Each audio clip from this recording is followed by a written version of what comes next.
Play a very difficult and disappointing Saturday for the Wolverines in East Lansing as Michigan State defeats the Wolverines of Michigan 17-7 in their annual battle, and a very disappointing day, I know, for you, Coach Moeller. Well, there's no question about that, Jim. We didn't play, obviously, the kind of game that any of us felt that we would play. I have to give them credit. I thought they did a good job, but we got to look at ourselves and what we have to do and make plays when we have the opportunity to do it. And going into a Michigan State game, I think that you expect a little better offensive performance from a team, I think, that offensively has not struggled as much as it did against Michigan State. Right. I think we have to be much better. And again, I think it goes a little bit back, Jim. Number of things really offensively today are.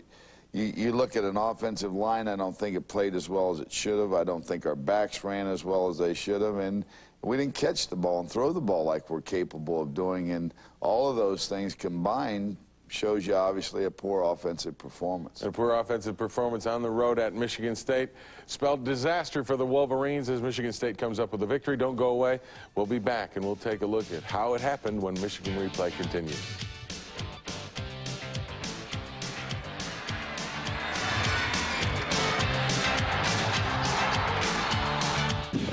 But the key to the game, I think, was for them that they got to a fast start and got to a slow start.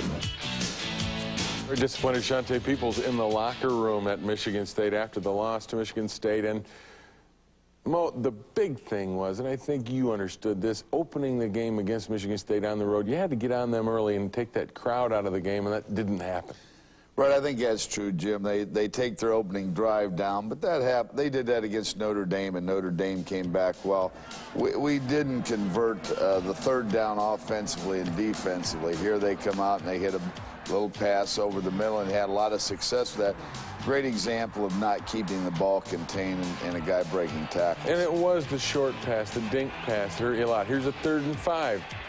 Go to the flat to the fullback. Right, they had a lot of those. 18 passes they completed, and I think 13 of them to their backs and their tight end. So, and here we missed a tackle right in the hole where we could have come up with a big loss, really, for them. And it turns out to be a big gain.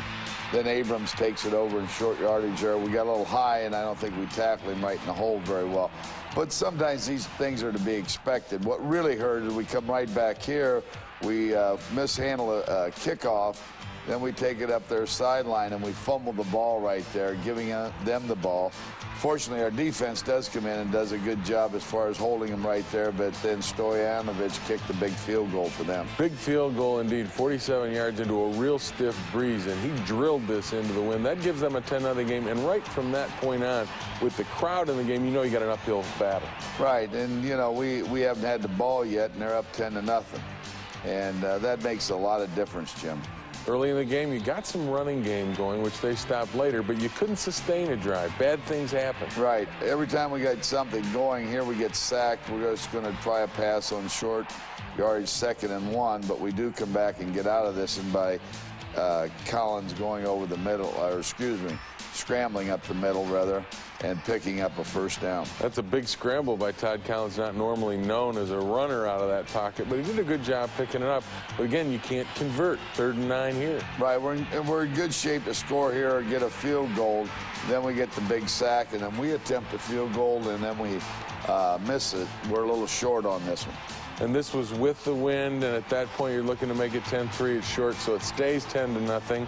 And you move along to the 2nd quarter, and really things don't get any better. No, we needed something, some scoring there to give us a little confidence. They hit Mel Coleman over the middle. He only caught 1 pass for the day, but that's about the only time they went to him. We knew he was a good receiver, and he squeezed one in on us. And here's a running back getting outside the defense, something that you don't like to see happen. Right, and obviously it leads to bad things, and they pick up about 17 yards. Then they come and fake off tackle, which that play we'd worked a lot on, Jim, and our concentration was very, very poor there because that play should have been stopped. Should have been stopped, but it wasn't. You come back and start to move the ball just before the close of the half. Here's a pass into Walter Smith.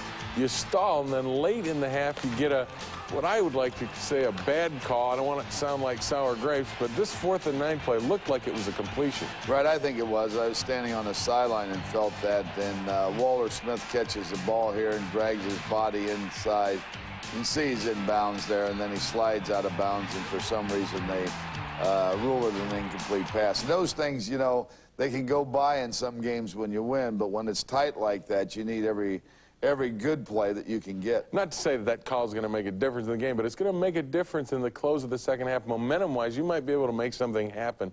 But still, you knew you had troubles at that point, didn't you? Oh, yeah, there's no question about that, Jim, and particularly up front. I don't know, as some guys had toughness and other guys didn't.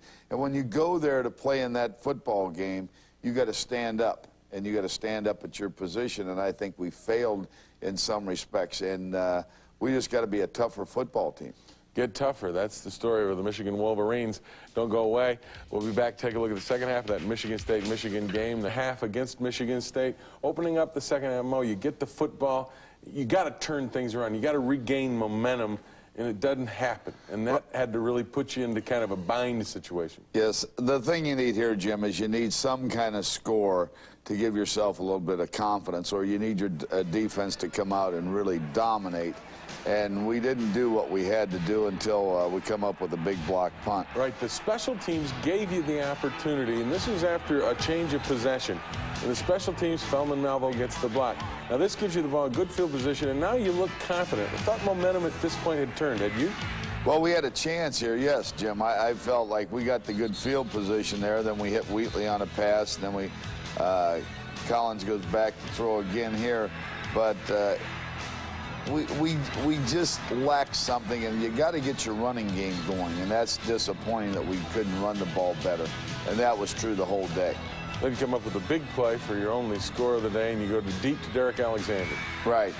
Derek made a fine catch there. I thought later we about hit another long one, or had an opportunity to, and Todd threw the ball right there on the money. The disappointing thing maybe to you was that after you score on their possession, Michigan State comes right back against your defense. And I think you really needed a stop to kind of keep momentum in your favor. Right. Here again, the clock's getting away from you. You're not getting the ball offensively. Again, they convert on a third down play in which they dump the ball off, and those things keep gnawing at you. One thing our defense did do, they rose to the occasion here. They got them stopped, and then they come up and miss a field goal. So that keeps the score at 17-7. Fourth quarter, 3rd and 2. You get a great play from Nina Agakhan.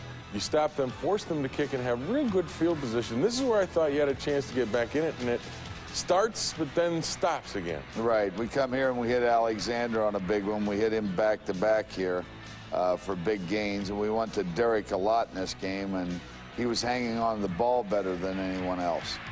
And you go back down over the middle. Now you're inside their 30-yard line, and there's still time for you to get some things done. A couple of penalties, you're back at 2nd and 30. Right. Those things don't help you either. And that happened to us a couple times with the sack and the penalties and the negative yardage type plays really hurt. Here's the 4th and 3 play. You try to get the ball into Amani Toomer, and it doesn't work. And Michigan comes up short 17-7 against the Spartans. And, you know, Gary, it's a very disappointing situation for you as we look at the Norwegian Cruise Line play of the week. And it is the only touchdown the pass to Derek Alexander. Right, there's a good throw there, as we indicated before, and he makes an excellent catch, and Todd threaded the needle.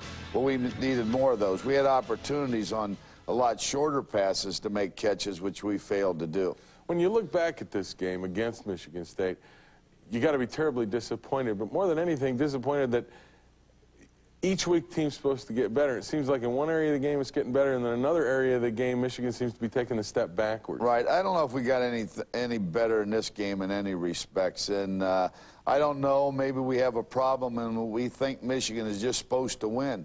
Michigan doesn't just win. Michigan has to earn their victories. We can't rest on anything that's happened in the past. We got to get an attitude. And I said toughness before, Jim, and toughness is strictly mental. It's a mental thing. You're talking then about a mental adjustment as opposed to an X's and O's adjustment to get this team back to where you think they should be? Right, and I think when you're mentally tough, you're in control of yourself, or you perfect your technique.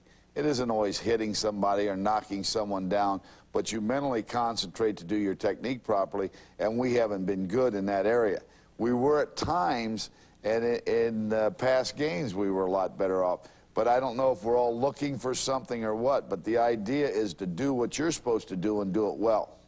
And that means there's going to be a lot of work done on that aspect of Michigan football in the coming weeks, because it doesn't get any easier for the Wolverines. Penn State's next, but we'll talk about them later on in the program. In the meantime, you stay with us, because coming up, we're going to take a look at the guy that searches out how to find the